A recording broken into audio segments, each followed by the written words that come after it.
G20 meeting का जो main मकसद है वो ऐसे एंटरप्रेन्योर्स को क्रिएट करना, ऐसे बिज़नेस एवेन्यूज़ को क्रिएट करना है जहाँ पे हम एक मेजॉरिटी ऑफ द पोर्शन जो यहाँ का यूथ है उसको जो है एम्प्लॉयमेंट में एंगेज कर सकते हैं। बेरोज़गारी के शहर में रोज़गारी की एक नई उम्मीद G20। जहाँ तक G20 समिट का ताल्लुक है तो आपको पता होगा कि थर्ड वर्किंग ग्रुप जो है G20 का वो यहाँ पे विज़िट कर रहा है, तो साफ जाहिर है कि जो टूरिज़्म सेक्टर है उसमें बूस्ट मिल सकता है। और जहाँ पे जो करीबन 7 से लेकर 8 लाख के करीब जो लोग टूरिज़्म सेक्टर से वाबस्ता है उसमें इजाफा होगा।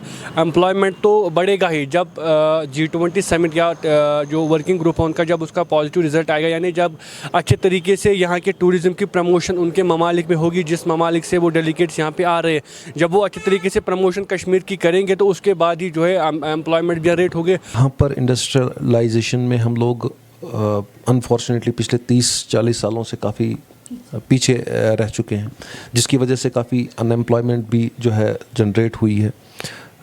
तो जहाँ तक इस मीटिंग G20 के समिट का सवाल है तो यहाँ पर ये सारी चीज़ें डिस्कशन में होंगी। क्या अवाम की उम्मीद पर खरी उतरेगी ये G20 meeting? Well of course क्यों नहीं, क्योंकि G20 का जो मकसद ही है कि जो भी हमारी वीकनेसेस है, कमियां हैं जम्मू कश्मीर को लेकर, चाहे इसमें अनएम्प्लॉयमेंट है, डेवलपमेंट है, प्राइवेट एंटरप्रेन्योरशिप है, प्रोग्रेस है, इन सारी चीज़ों को इनिशिएट करने के लिए ही एक बड़े प्लेटफॉर्म पे G20 का जो है इनेकाद किया जा रहा है। अब उम्मीद तो यही है कि अच्छे तरीके से ये G20 गुजरे, प्रमोशन अच्छे तरीके से हो, और जैसे अच्छे तरीके से गुजरेगी तो उसके बाद एम्प्लॉयमेंट में इंक्रीज़ होगा। तो साफ तौर पर ये कह सकते हैं कि ये जो सारा मामला यूथ को लेकर है, अनएम्प्लॉयमेंट यूथ को लेकर है, जब उनको रोज़गार मिलेगा, उनको नौकरी मिलेगी या बिज़नेस मिलेगा तो साफ जाहिर है ये फ्रूटफुल ही साबित होगा। इंडस्ट्रियलाइजेशन हो सकती है तो industrialisation is the main backbone of to generate employment, और यही एक चीज़ है जो अनएम्प्लॉयमेंट ख़त्म करती है, मॉडर्न इंडस्ट्रियलाइजेशन है। और यही इसी चीज़ में हम लोग बैकफुट पे थे। देखिए, गवर्नमेंट जॉब्स तो हर जगह अवेलेबल नहीं होते हैं। क्या वक्त बदलेगा इस सरजमी का? आइए करते हैं यहाँ की आवाम से बात, देखते हैं क्या कुछ कहते हैं वो इस सब पे। यहाँ तक हम अपने जम्मू कश्मीर की बात करेंगे, यहाँ पर इंडस्ट्रियलाइजेशन में हम लोग अनफॉर्चुनेटली पिछले 30-40 सालों से काफ़ी पीछे रह चुके हैं, जिसकी वजह से काफ़ी अनएम्प्लॉयमेंट भी जो है जनरेट हुई है। तो जहाँ तक इस मीटिंग G20 के समिट का सवाल है तो यहाँ पर ये सारी चीज़ें डिस्कशन में होंगी। इसमें डिसीजंस ये भी हो जाएंगे, ये भी लिए जाएंगे कि किस किस लेवल पे, किस किस इंफ्रास्ट्रक्चर पे जो ग्लोबली हम लोग इन्वेस्टमेंट कर सकते हैं, इन्वेस्टमेंट ला सकते हैं। तो नेचुरली जब इंडस्ट्रियलाइजेशन हो सकती है तो industrialisation is the main backbone of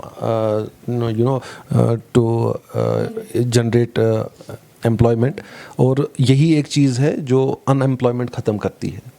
जहाँ तक G20 समिट का ताल्लुक है तो आपको पता होगा कि थर्ड वर्किंग ग्रुप जो है G20 का वो यहाँ पे विज़िट कर रहा है, तो साफ जाहिर है कि जो टूरिज़्म सेक्टर है उसमें बूस्ट मिल सकता है। और जहाँ पे जो करीबन 7 से लेकर 8 लाख के करीब जो लोग टूरिज़्म सेक्टर से वाबस्ता है उसमें इजाफा होगा।